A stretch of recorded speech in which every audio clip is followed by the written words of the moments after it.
Good morning, everybody. I just thought I would give you an update on what's going on around here today. We've got some folks here working, and we're going to take a look at what they're doing here.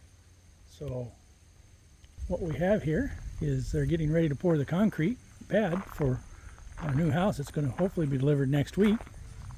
And we got the concrete guys here forming up, and we've got the septic guys here putting in some final piping and stuff for that kind of stuff.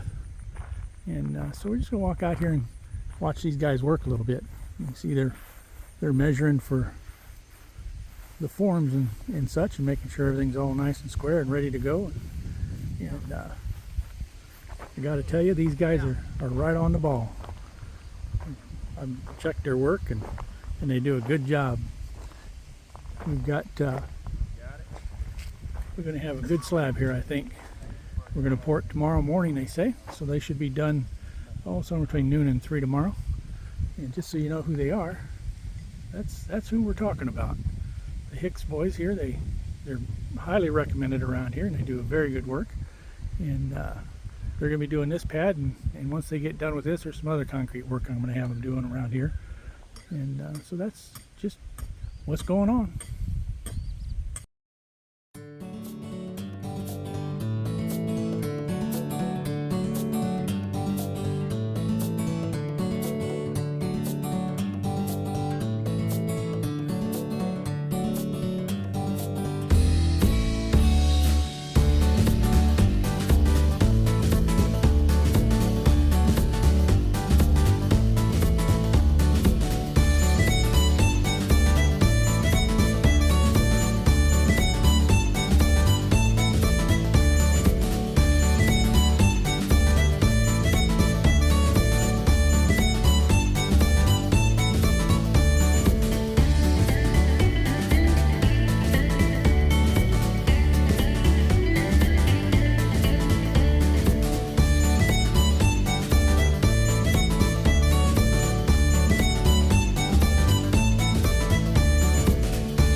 So what's going on here is they're putting in a pipe for the sewer connection to our septic tank.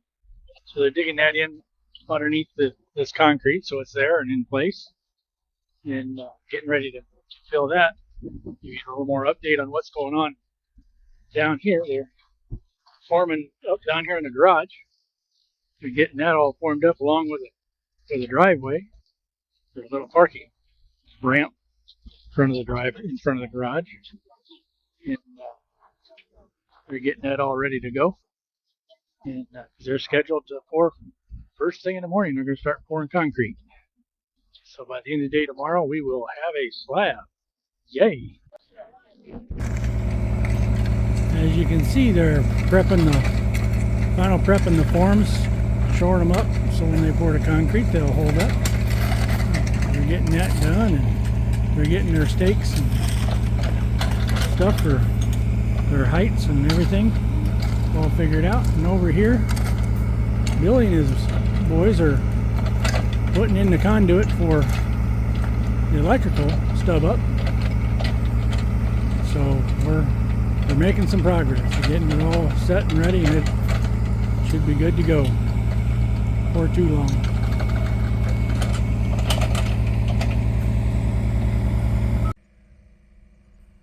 Okay, well, we're gonna shoot some more video here on this slab and let you see what's going on. They're getting some more progress in. They got most of the forms up, and they're putting the plastic in and getting the wire in, getting ready to pour concrete in the morning. So let me show you what's going on here. You can see that they're putting in some rebar and stuff and getting ready to lay the wire panels. They got some wire panels laid in there, and they're going to have this thing going all done, ready to go by the end of the day. And while I'm out here, I want to take a walk over here and show you what's going on with the septic system. We got a septic tank that's supposed to be going in right over here, and we ran into a little bit of an issue. If you look down in there, you can see right along there, that whole thing right there, and it goes way back over here someplace, is a big old rock. And that right there is another big old rock right there. There's just a little path in between them right there. And they've been trying for a couple days to get that stuff dug out of there, and they just haven't been able to. So now they've got a big old jackhammer that's going to hook onto that machine over there. They're going to jackhammer that rock to make room for the septic tank. We'll get some more footage of that when they get ready. Okay, so it's been a little while. It's been about 45 minutes or an hour is all it's been. I wanted to show you, see how that water is coming up on the top of the concrete there. That's what it's going to do. It's just going to release the water out of it, and it's going to evaporate. Of course, it's kind of cloudy today, so it's going to take a while to evaporate. And they're down here working on the edges of it a little bit. And then they've probably got another hour or so before they can get on it and start troweling it. They'll put a power trowel on it and get it going, get it all smoothed out. But we'll take another little short video of that, stitch it in with this one. You see he's running that edger on there again, just to make sure that edge is nice and tooled, so it looks good and so it stays together. So they've gotten the power trowel out, and they're starting to trowel those first couple of trucks worth of concrete that they put in here.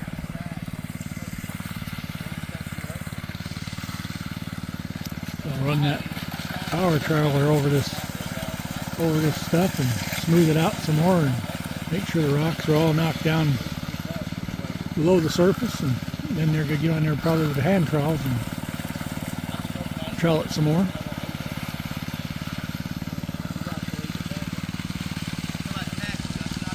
And then at some point, after it gets a little drier, they will put a light broom finish on it.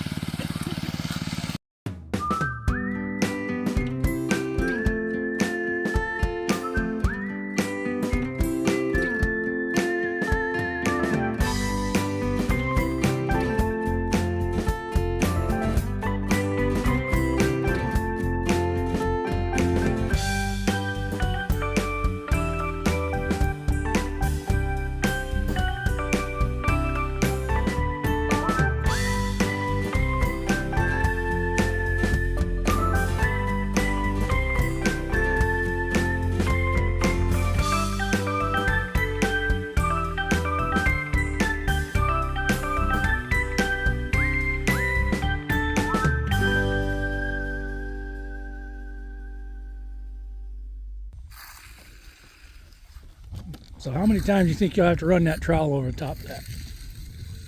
I'll run it at least 2 more, if not 3 more times, before I pull it down smooth, and then I'll put a light broom on it, you know. Sounds good.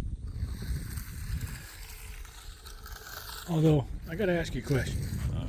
Isn't it much easier to trowel this concrete sitting there and letting those boys do it? Yeah, it's so much easier. You know, that's the reason you got young men out there. I do mine with a machine. They do theirs by hand. There you go.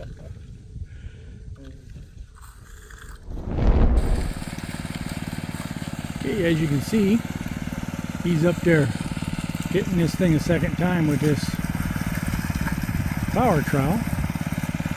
Looks like it's doing a little better, but it's still a little soft.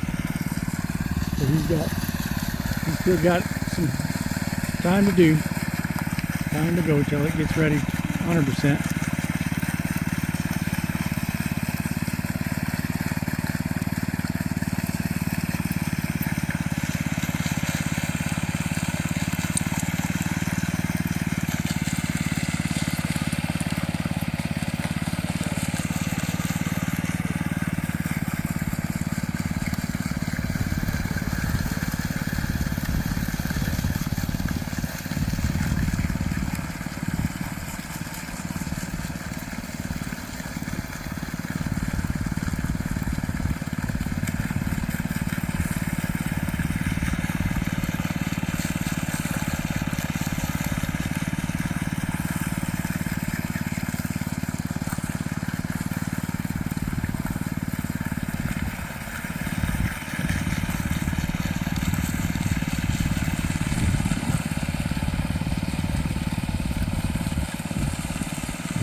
So what we got going on now is he's putting saw cuts in this brand new beautiful concrete that he just laid and troweled and finished. And the whole purpose of these saw cuts is to give the concrete a spot that it can crack. That way you control the cracks. Because all concrete cracks. There's nothing you can do about it. Concrete cracks. There's no two ways about it. There ain't nothing you're going to do about it. It's going to crack. So if you put these joints in there, like he's doing here, then that weakens the concrete in that spot, and that makes it so when it needs to relieve itself by cracking, it'll crack in those joints and not crack all over the place. At least that's the reasoning behind it.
see that line on there. You see that little wheel. He's following a line and he snaps on that concrete. That's how he keeps himself going straight and knowing where to run that saw.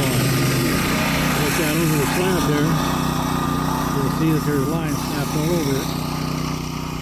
Every one of those lines, all down through there, they're going to cut a joint on it. Get down here and take a look.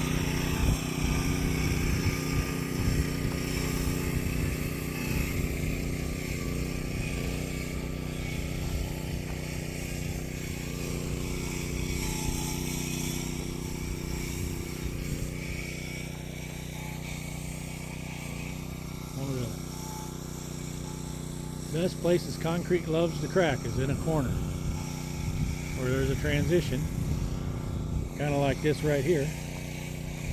That will crack regardless whether he puts that control joint in there or not. So he's going to put a control joint in right there on the corners where those transitions are, just like this one right over here, because we know from experience that concrete's going to crack there anyway.